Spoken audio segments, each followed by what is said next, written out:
kapag hindi sila mag-isa sa kanyang lugar. Hindi ba pinagsabihan na kita? Sino ang nabigyan sa na permiso na kausapin ang mga bisita ko? Carlota, wala namang kasalanan si Alma eh. Huwag mo siya ipagtanggol. Tinatanong lang naman sa akin ni Archie kung nasan yung CR. Uy! Aba, mahusay ka pala, no? Di ba Archie ka pa ngayon? Sosyal! Siguro gusto mo magka-boyfriend ng mayaman, ano? Kaya nilalandi mo si Archie. Sobra ka naman magbintang.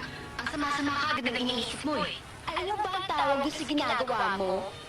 Papa-charming! Kung gusto mo magkaroon ng boyfriend, humanap ka, nakauri mo.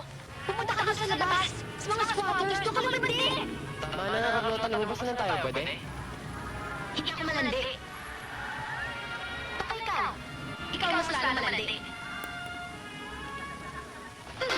Uli-uli, huwag ka sasagot sa mga nagpapalaman sa'yo! Tama na. Sumusobra ka na rin.